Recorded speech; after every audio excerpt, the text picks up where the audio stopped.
Welcome to On Trial,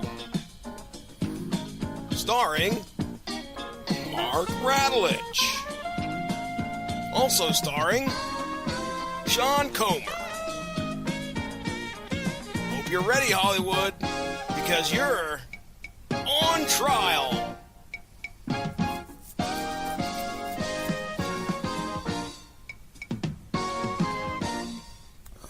All rise.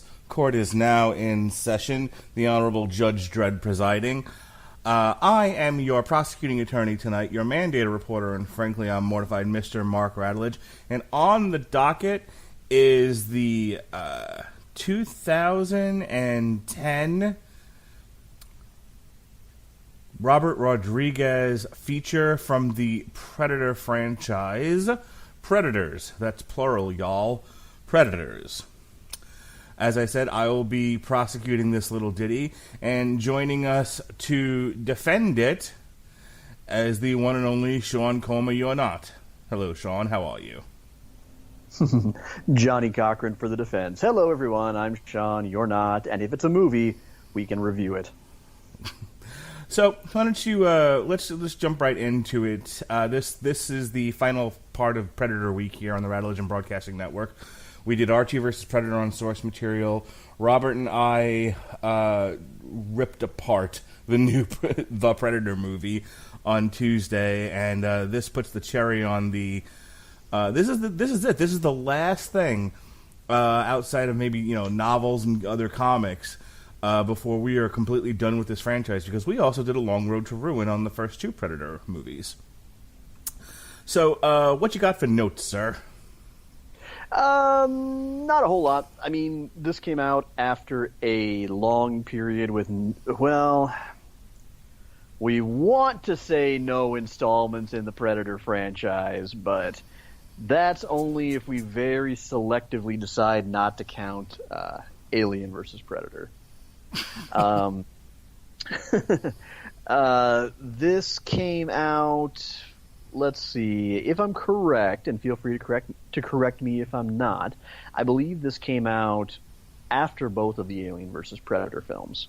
So at a time when the franchise name had been good and thoroughly sullied, and it needed a new direction. And lo and behold, someone at 20th Century Fox happened to find the script that Robert Rodriguez had developed way back in 1994 and decided, well, it sounds like we have better ideas for this property. And so production began in 2009, was shot per typical super efficient Robert Rodriguez fashion in only 53 days, with filming taking place in both Hawaii and Austin, Texas. Released on July 9th, 2010 here in the United States. The mainstream critics selected by Metacritic have not been kind to it. They scored it a paltry 51%.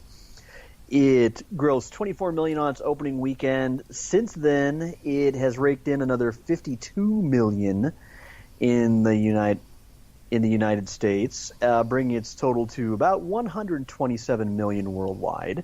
Which that's not bad when you consider this was made for only $40 million. Surprisingly, one of the most impressive features about it is its cast. It stars a decidedly, dear God, what were they feeding you, buffed up Adrien Brody, Topher fucking Grace, Alice Braga, the great Walton Goggins, and the always entertaining, whether he's playing Cowboy Curtis or Neo, Laurence Fishburne. As you mentioned, it was produced by Robert Rodriguez, written by Alex Litvak and Michael Finch, and directed by Nimród Antal. There's a tilde on the O in his last name, so I'm not trying to be snarky. My Spanish is a bit rusty, so if I pronounce that badly, I apologize profusely. Up until recently, this was kind of the last we had heard from the big ugly motherfucker. And in my opinion, just as someone who has not yet seen the new movie, I think this now ranks up there as probably the second best entry in the series. So when you said I had to defend this, it was like, okay, oh no, don't throw me in that briar patch. I don't love it nearly as much as I love the first one. I think it would be possible to find more than about maybe 10 or 12 action movies I've ever seen that I love more than the original Predator. But I came into this many moons ago thoroughly skeptical when I first saw it. And, you know, aside from the fact that I just never have and never will like Topher Grace, I thoroughly enjoyed it. Thoroughly enjoyed it. So. All right.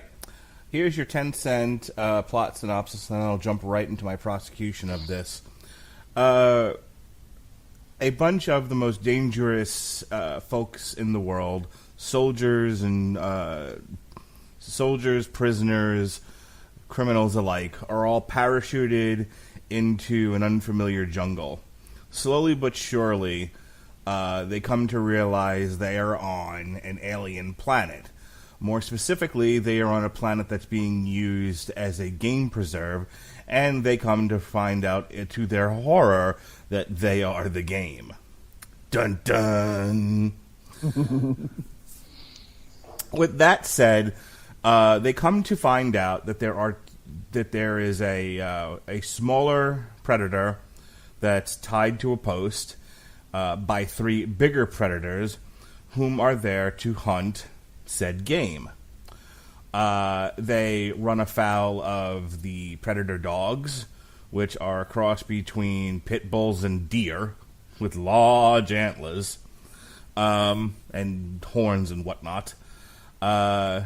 They run afoul of the only survivor, human survivor, presumably on the planet, from a previous game hunt, Laurence Fishburne, who decides, I'm not really your friend, and sets them up to be killed by the predators so that he can take their stuff. Slowly but surely, like in any good horror movie, everyone is killed. Every last one of them. It comes down to Adrien Brody, Topher Grace, and Alice Braga. Your three biggest stars in this thing, for some reason. It turns out that Topher Grace's doctor character is actually a murderer, and of course, a psychopath, and he turns on Alice Braga's character, who is supposed to be the moral conscience of the film. Leaving our hero, our titular hero, Adrien Brody, left to fight the Predator, do away with Topher Grace, and save Alice Braga, only to realize when he does all of these things, they can't get off the fucking planet. And that's your movie. You want to... Did I miss anything important here?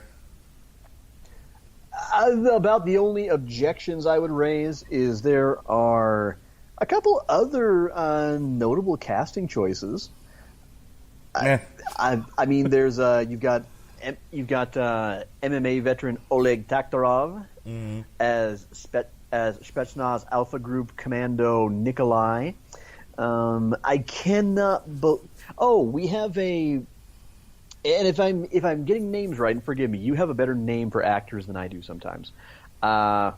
Future fucking Oscar winner Mahershala Ali. Yes. As Sierra Leone Death Squad soldier Mombasa. Right. So that's a nice little latter-day addition to the pedigree. The aforementioned Walton Goggins as a criminal. I mentioned Walter Goggins, yes. We have the inimitable Danny Trejo as Los Zetas cartel enforcer Cuchillo. So... Okay. Yes. Really, Mark, really. We're watching a Robert Rodriguez movie, who is one of my all-time top 5 favorite directors, and you don't think I'm going to notice that you leave out the Danny Trejo role? Well, you, sir, have now set me up for what essentially is my central argument for prosecution, so I thank you for that. Okay. So here's the major problem with this movie. Let's go back to the original. The original, as we said on Damn You Hollywood, and we'll be probably saying till the end of time, is a really creative take on the slasher motif. What do you need to have a slasher movie? You need to have a monster who is chasing victims and trying to cut them to pieces for whatever the reasons are. Okay? Whether it's Michael Myers or Freddy Krueger or Jason Voorhees, whatever your monster is, he's chasing victims. So the second thing you need to have are victims, but you can't just the difference between a good slasher movie and a bad slasher movie is your victims have to be people that you want to see live to the end of the movie. These are people you have to identify with. These are people that you have to, at the very least, have some likable qualities. If they're all Reggie the Reckless, essentially you're just watching slasher porn, which is okay, because film is a visual medium, and if you've got a slasher film with a bunch of, which essentially a buffet of human meat for the slasher to cut his way through, that's fine if the kills are done in a creative and visually pleasing manner. Visually pleasing, take that any way you want, especially if you're a particularly big gore hound. So, heads popping off in different directions and that sort of thing. So the Predator took that and kind of turned it on its head and said, what if the monster is an alien with superior technology and he's on a game hunt? Okay, cool. What if the haunted house or the campground or the nightmare is an actual jungle that a bunch of special forces soldiers are doing a job in, and they are essentially blindsided after completing their job by this monster and are having to figure things out on the fly before they're taken out of the movie. All right, that's an interesting idea. Now, what makes the Predator, what really sells the Predator, is obviously Arnold Schwarzenegger, in any role that he plays, has charisma for days. It's what he's made his career on.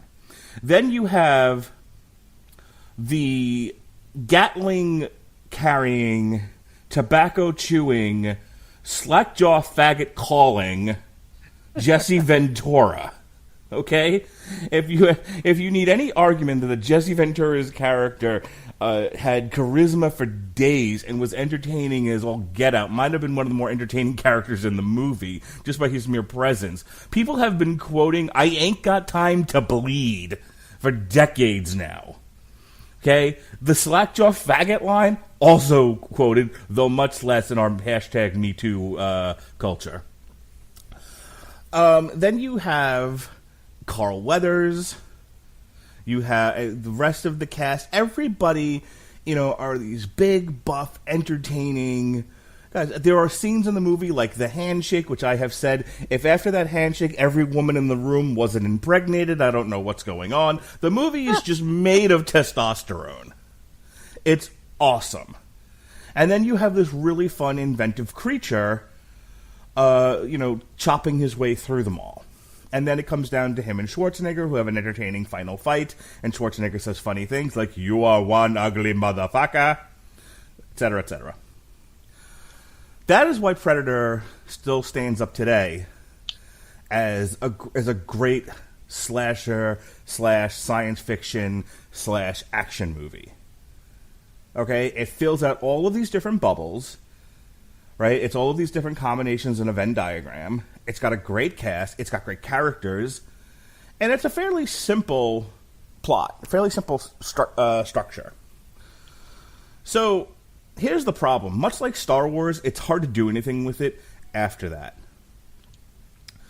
Predators tries really, really hard to take the Predator concept and turn it itself on its head by saying, what if we get off of Earth and we drop a bunch of different victims in an unfamiliar territory and say, okay, you now have to figure out what's happened to you. Oh, and by the way, monsters are trying to kill you.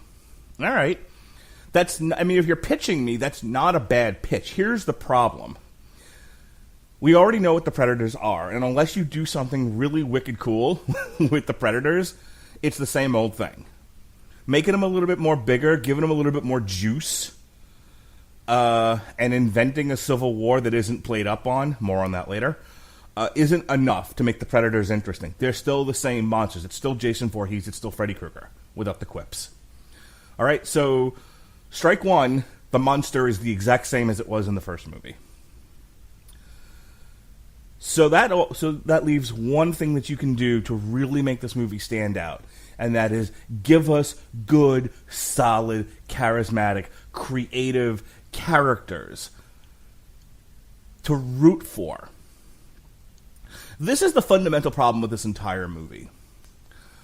Arnold Schwarzenegger's group was there on a rescue mission. They were there to do something that in and of itself you could root for. By taking some soldiers and some criminals and dropping them here, you're already starting behind the eight ball. You have no reason to root for any of these people. Being a soldier by itself with no context is not a thing to root for. It just isn't. It's a job. It's like rooting for a mechanic. Like, well, okay. What is the mechanic doing? Why is he doing it? Soldiers do a job, and I'm not saying being a soldier is inherently bad. I'm not saying it's inherently good. And I give all the credit in the world to the American Armed Forces, but in and of itself, devoid of context, it is just a thing. It is not good or bad. So you're already starting off with, why am I rooting for these people? Then half the cast is made up of Yakuza, Mexican drug cartel, death row inmate, and eventually a serial killer in Topher Grace. And again I ask, why are you rooting for these people? And before you can even say, okay, well, why am I rooting for them? They don't give most of these characters a personality that's even interesting. So job-wise, right? Character class-wise, it's like they're playing D&D, and it's just like, well, root for me. I'm an elf wizard. Okay, but what have you done? You haven't done anything yet. Well, there's no root for me anyway because I'm an elf wizard, and I'm a tiefling rogue who once taught orcs jujitsu and bettered a winter fae. That at least would be something to root for. But that's my point. Like, you can't substitute a title for character. And that's, in a lot of ways, what these guys are. Danny Trejo is dead before you even get to know him. The Yakuza guy doesn't do anything, and his whole character is he has a sword fight that he kind of wins, then loses. A quick sidebar for a point of order. There's a term for this, and you're going to have to help me out because I know that you're a bigger Red Letter Media fan than I am. Mm-hmm. I'm a fan, but you have a very ardent appreciation for them. Okay, in the epic reviews of the prequel trilogy, there was a test that was referred to. Yes, and it was specifically used to really rip into Princess Amidala. Right. The Plinkett Test. And feel free to tell me I misquote this if I get it wrong. It's something like, can you define this person as a character without referring to their gender or occupation? Right. Did I get it right? That's perfect. Okay, I thought good. Glad to know. So I appreciate the defense making the point for me in a much swifter fashion. Essentially, these are a collection of titles. These are not characters. The only one that even approximate kind of a character, I mean, Topher Grace as the coward and then suddenly, for no apparent reason, a serial killer, he gets a close second. I'll give him a silver on that. But Adrien Brody is the only one that kind of approximates a character. But his character is soldier who wants to get off the planet. That's it. They tried to make him mysterious by by having Alice Braga's character constantly nag at him as to, him being a mercenary or whatever. But again, none of that's interesting.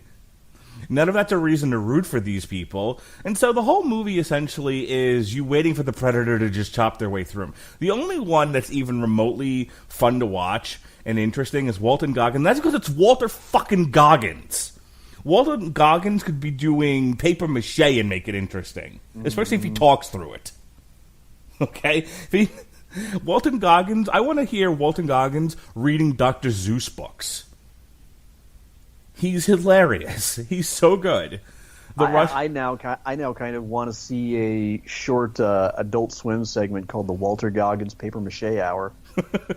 So again, he can kind of get away with just the cult of personality because he himself as an actor has such great charisma.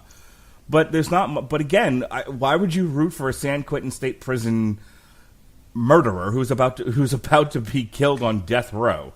And is strongly, and this is from the wiki, and is strongly implied to be a rapist. Good. Glenn Quagmire. Fantastic. Giggity. So that's my major argument about this movie. Why it doesn't stand up, and why in critical elements it's kind of a failure. I'm not saying there isn't anything to appreciate. Look, I like the movie, truth be told. But again, I like it because it's a meat buffet for a monster, and it's just 2 hours of waiting for people to get killed. And everybody likes porn, right? We all like porn. We all like different kinds of porn. Some people like good old-fashioned naked porn. Some people like good old-fashioned kill everybody on screen porn. Some people like everything's exploding on the screen porn. But it's all porn. Okay? It's all gonzo, plotless, just waiting for things to happen porn. I think that's it. I'm going to end my argument there. You're a witness, sir. So, the first strike mentioned that the monster in this movie is ostensibly the same as it was in every other movie. I would posit that that's not entirely a bad thing, and that's because the Predator is not like every other slasher movie killer. It's not like every other monster. The alien exists to kill and breed. That's about it. It's there to just, take life and fuck in the blood pool. Every day is pretty much one big orgy bathed in red groovy to the xenomorph. Michael Myers, he has no real motivation. He is simply, if Dr. Loomis is to be believed, the incarnation of pure evil. Jason Voorhees has a real hang-up about debaucherous, irresponsible teenagers.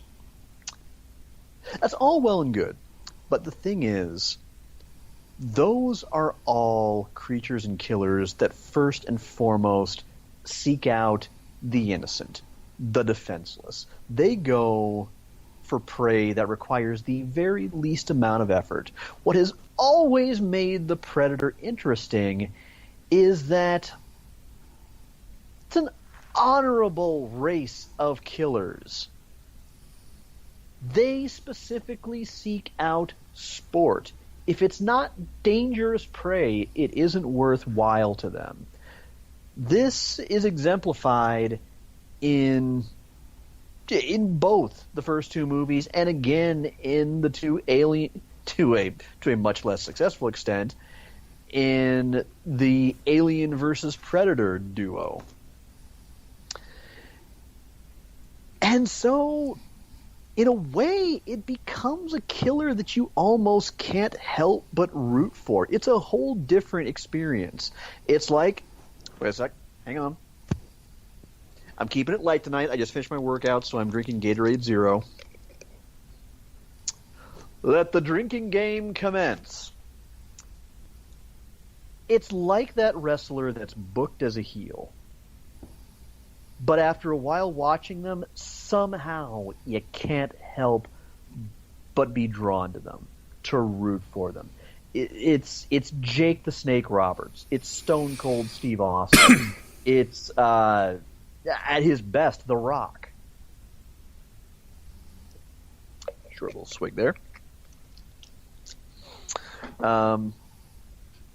And that's the thing. You kind of end up respecting that.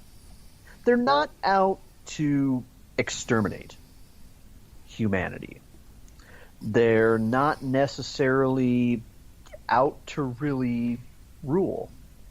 This race is me, my dad, and my uncles when we were a kid going hunting for the first few weeks of November.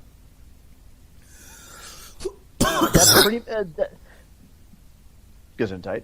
I think that was a sneeze. I'm sorry. Sorry. You okay? It was a cough. Yeah. No. Go ahead. That's okay.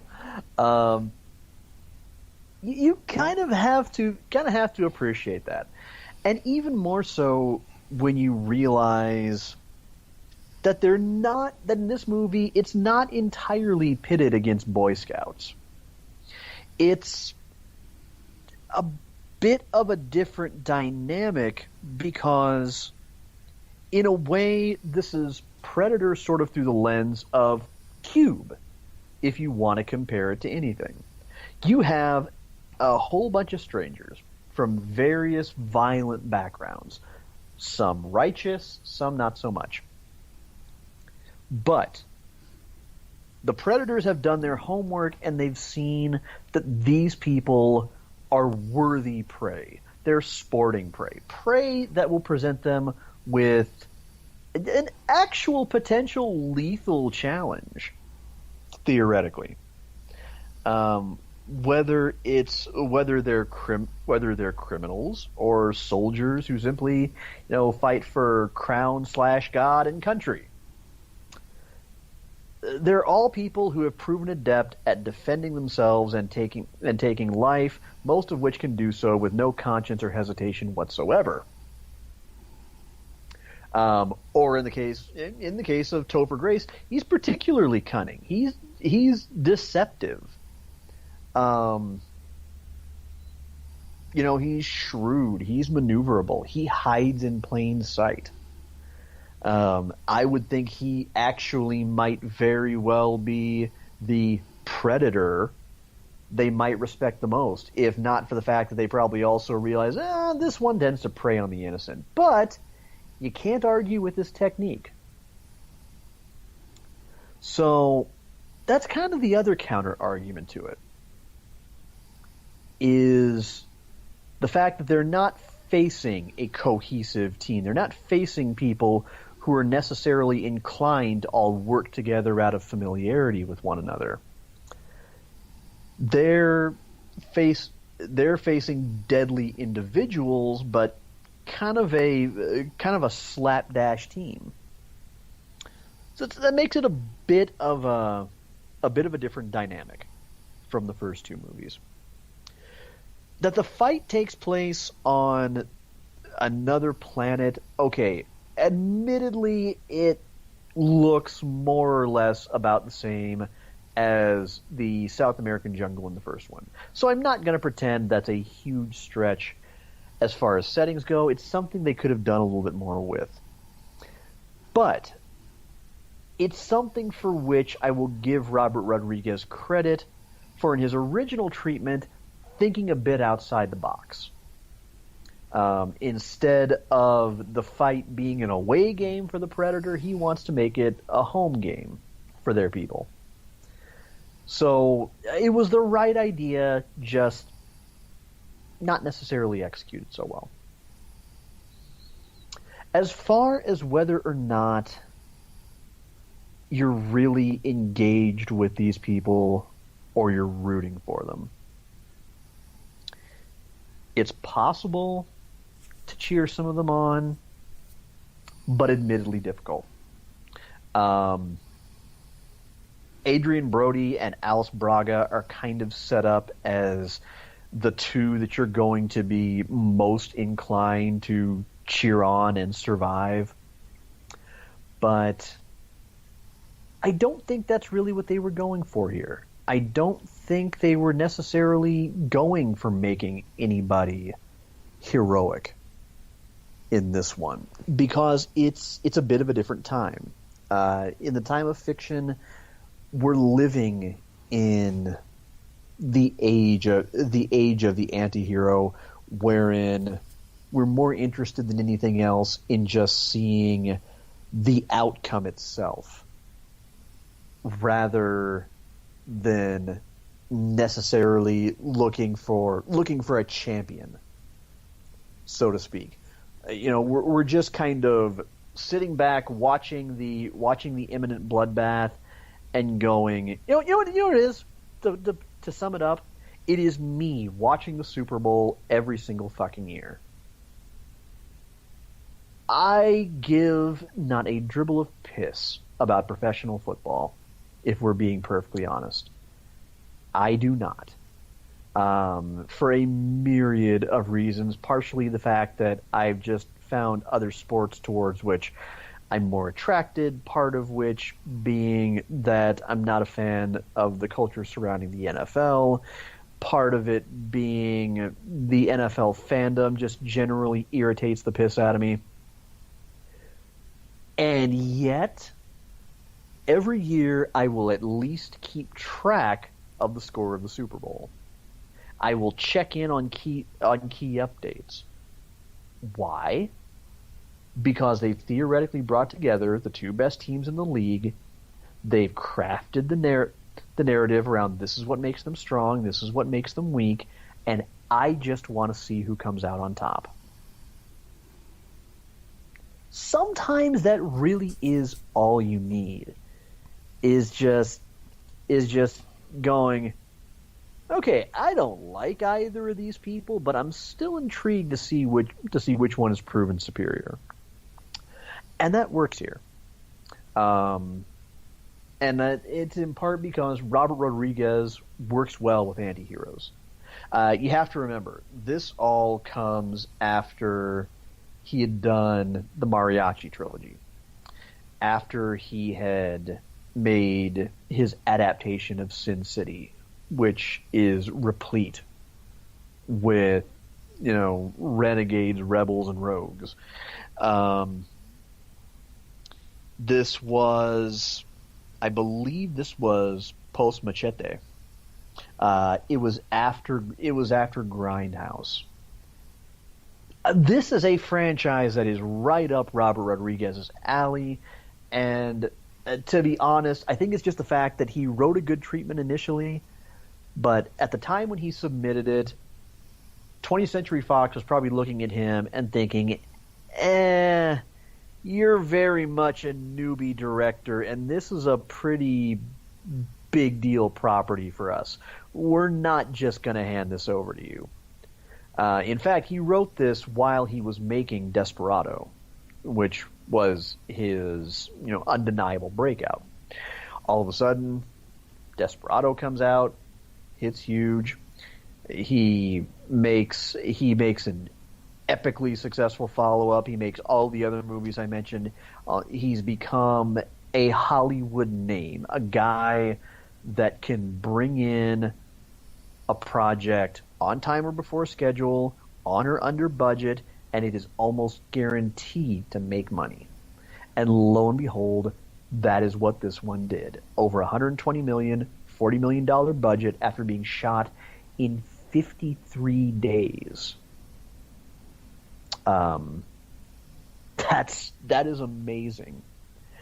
And that really brings me to the ultimate point of this whole thing. Is it often flies in the face of many of the arguments that I've made against other movies. But in this case, it's visceral and kind of psychological enough, and it has the kind of tense atmosphere around it, around always waiting for the next double cross, or for somebody to go rogue or something like that.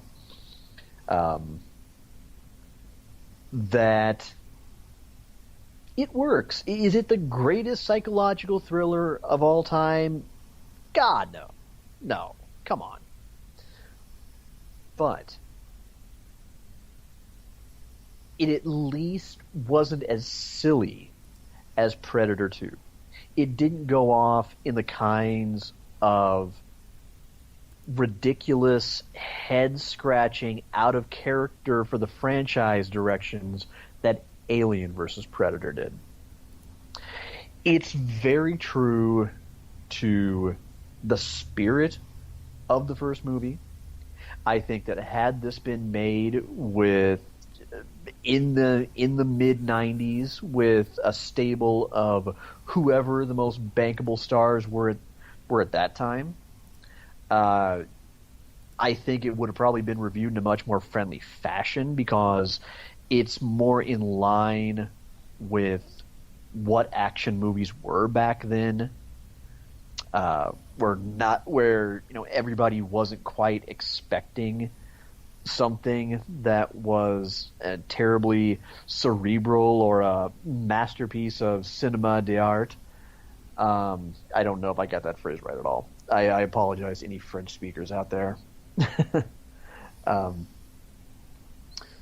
But really, I was pleasantly surprised to find that it was everything that I believe a Predator movie needs to be. And as a matter of fact, if they ever wanted to do a standalone Predator video game, this would have been a great premise for it. I would have played the ever-loving hell out of it. So, anyway, yours to conclude.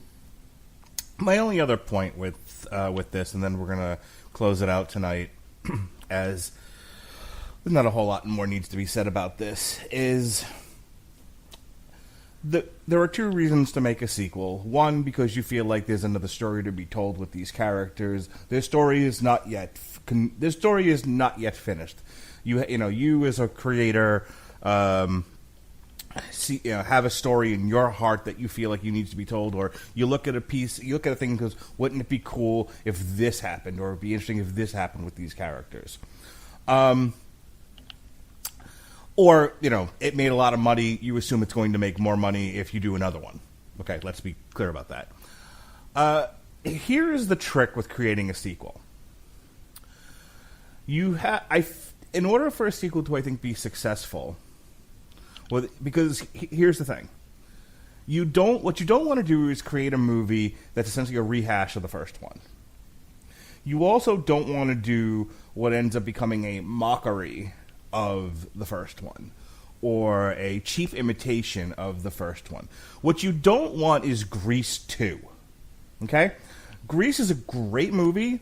If you're into that sort of thing, it's got great songs, it's got great acting, it's a fun movie, and it really stands on its own, and it still stands up all these many years later. And when you go and you make Grease 2, you either need to get same level of acting at best, better songs, more fun songs, more singable songs, and at least a plot line that doesn't make you want to tear your eyeballs out. And Grease 2 failed on every single one of those fronts. So if I'm holding up an example of what to do and what not to do, Grease 2 is the ultimate what not to do. Okay? Here's the thing that relates to Predators. I feel like with the original Predator movie, the story was told. And unless you've got a really interesting concept, I said this on the Predator review on Damn You Hollywood. At this point, there's only one thing left to do with them, and that's go to their homeworld, see what that's like, have a full-on Predator invasion, change the scope of what the Predator is, or what you run into is rehash. It's the same story told over and over and over again. We've seen this now. One of the guys on Half in the Bag actually said this. They're like, it's as if people keep coming up with really grand, outstanding ideas for the Predator, and then there's an executive at 20th Century Fox going, no, Predator movies are about people getting killed in the jungle. Period. So no matter what you do with them, at the end, kill everyone in the forest. Done. And I feel like the biggest problem with Predators is it didn't take the story any further. We don't know anything more about the Predators than we really did before. You know, the shoehorned in, there's a civil war going on. How about a flashback? How about show me this in some way? If Laurence Fishburne doesn't tell you that, how do you know that that's why that Predator is hung up there? You never see them engaged with one another until like the very end of the movie. So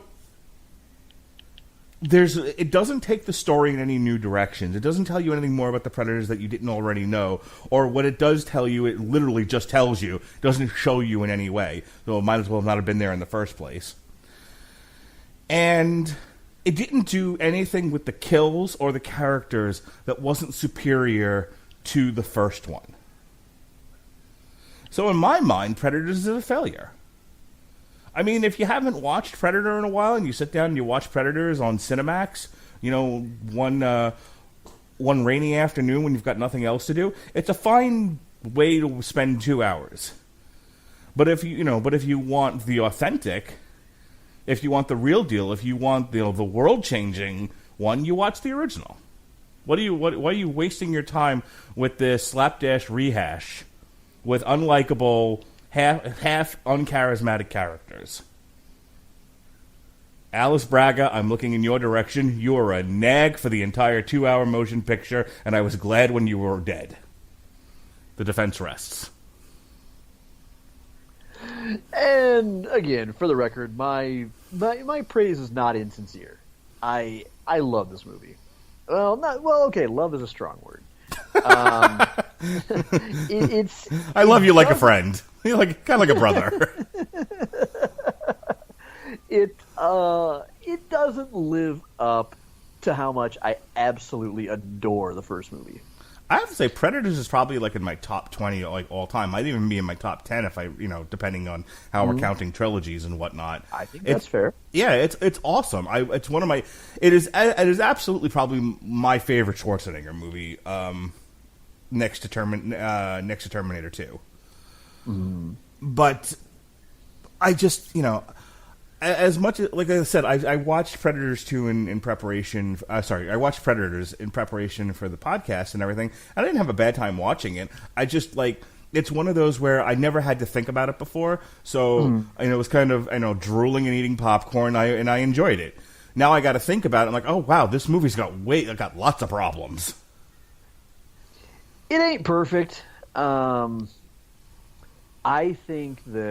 like to think that had Robert actually been directing, it might have been better. Because you have to admit, he's got a knack for making anti-heroes likable. I was going to say, I wish there's going to come a point where either we're going to do it as an on trial or I'm going to beg to do it as a Long Road to Ruin. But we have to talk about it at some point from Dusk Till Dawn, because that's a really great example of Robert Rodriguez directing a movie in which you fall in love with the characters before they all start dying. Oh shit, dude! I won't ask you. I will tell you right now. We are doing that as a Long Road to Ruin. Okay, fair enough. Did we seriously never do From Dusk Till Dawn? No, we did not, because it's kind of. Oh my god! Because they keep saving it for a Halloween, and then October has become very, very full, very, very fast. Well, that's why I'm so. Hang on. I'm so glad. No, keep talking, but I'm gonna go look at the 2018 character because I may have spoken too soon. Oh, are we still recording? Yeah. Oh, okay. No, I was gonna say I'm damned excited to be bringing that back, because the burnout has faded. I'm in a better place. I'm a little more invested to it, a little more committed to podcasting now than I was then, and we've now got a bunch of franchises and franchise revivals and whatnot that we can talk about that we didn't have before. Well, here's what the October 2019 calendar looks like as far as what I need you for. There's, here's what I have written down so far. I have On Trial Gotham by Gaslight, which is the DC animated feature. Unless you don't have a way of watching it, in which case then I'm going to end up doing it as a commentary with somebody else. And we need that. We're doing that one when? This is 2019, October. Oh, October 2019? I think I can procure a copy some way or another by then. Okay. Then the following weekend, and here's where I need you to weigh in here. It just says On Trial Sean's Halloween pick. And I'm thinking either On Trial Dusk Till Dawn or Long Road to Ruin, the Dusk Till Dawn franchise. Fuck it. We're doing Long Road to Ruin. All right. And by the way, the following week is On Trial Constantine, the Keanu Reeves movie. Oh, dear God. Oh, dear fucking Christ on a cookie cake. Can you handle it? That's 3 weeks in a row of some pretty heady content. Fucking thing. My God, if I wasn't able to do that, I can tell you right now who I would have recommended for you. No less than my friend and yours, the film twit, Cole Marentet. He has some strong feelings about that movie. But that's going to be an interesting week because on source material we'll have been discussing Blackest Night, and then Zombieland 2, and then you and me doing From Dusk Till Dawn. Oh, Blackest Night. You're going to Green Lantern. I may have to hit Jesse up and see if he'll let me be on that one. You don't have to ask. You're more than welcome if that's what you want to do. I was going to say I'm willing to bribe him with Panburger Partner. All right. Now that we've settled what we're doing in October a year from now, let's finish up this year. Any last thoughts here on Ye Olde Predators, or should we close the book on this thing? Give it a look. I wouldn't go seeking it out necessarily, but yeah, you really put it best. I don't think you would be sorry if some weekend you happen to have nothing else to do. You were able to catch the unedited version on Starz, Showtime, HBO, whatever. It's a decent watch. No, but otherwise, you're not getting anything that you wouldn't get in more spades by simply watching the first movie. The second one is it's ridiculous, silly camp. Yeah, I love the second one. The second one is so silly. It's awesome. Yeah, the second one is early '90s pants on head nanners. So if that's your thing, you will probably dig it. I've never been quite as fond of it as some are, but it's riff worthy. I will put it that way.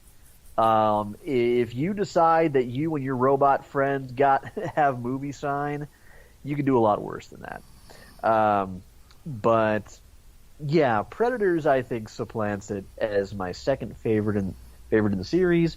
But then again, I have also not seen The Predator yet, which I don't want to go and listen to Damn You Hollywood because I still intend to see it. So just give me the short version of what you thought of it. If you turn your brain off and you want to be entertained for 2 hours, it's an entertaining movie. I kind of described it as a violent gonzo feature for idiots.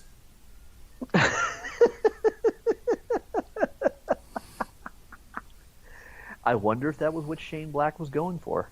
It's highly possible. With that said, we're going to bring this puppy to a close. Next week, it's all Iron Fist all the time. We've got The Immortal Iron Fist by Ed Brubaker and Matt Fraction. The last Iron Fist story, which is the first 6 issues of that series. And then Robert Winfrey and I will be reviewing Iron Fist Season 2. And then on Wednesday, we'll be reviewing on the Metal Hammer of Doom Therapy, Cleave. If you're wondering what happened to this week's past Metal Hammer of Doom, I got threatened by lawyers again, so that had to come down. But wait, what? Oh, yeah. Every once in a while, if the Warner Music, if whatever album we've covered is in some way associated with the Warner Brothers music group, they send me a letter saying, "Take it down. You're violating copyright law." Oh, give me a break. Even if you're, Yeah. Fair use is such a worthless, toothless doctrine. You betcha. So being a little peon in the world, I just, if I get a letter saying take it down, it gets taken down. That's 2 out of the last 4, by the way. Bullet for My Valentine and Clutch are still up there, but Alice in Chains had to come down, and now Corpaclani of all things had to come down. Anyway, what's still up, though, is Archie vs. Predator and Damn You Hollywood, The Predator. We've also got the Clutch, The Book of Bad Decisions. Sean and I talked Insatiable Season 1. There was a Screaming Boy, DC Universe, over-the-top app discussion, a commentary for Superman Doomsday, and Pat and I did alternative commentary for the highway robbery that was Canelo versus Triple G2. So we got all that goodness that hasn't been taken down by lawyers here on the Radulich Broadcasting Network. Sean, tell them what time it is, and let's get out of here. Well, folks, follow me on Twitter at Comer Codex. You can off and on, when I'm not terribly busy with day job things and trying to make ready to move back to Arizona in the not too distant future, a little bit further the next Sunday 80. You can find me ranting about video games, hockey, occasionally my disbelief at American politics, all kinds of fun stuff. And that lately is about the most reliable place. You can also follow my blog over at comercodex.wordpress.com to get updates for when I write something new there. When I have time, I do really want to get back to streaming on Twitch. I miss it. So if you want to follow me there, just in case to get updates when I get back to that, twitch.tv/comercodex. You're picking up on a theme here. Otherwise, thank you everybody for listening. Mark and I surely do appreciate it. I'm Sean. You're not. Never dull your colors for someone else's canvas. All right.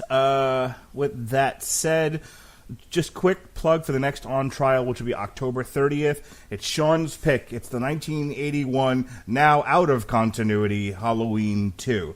So stay tuned for the next installment of On Trial, October 30th, 2018. Not 2019, that's a whole other thing. All right, with that, all rise, court is now out of session. The judge has left the building along with Elvis. Be well, be safe, and behave.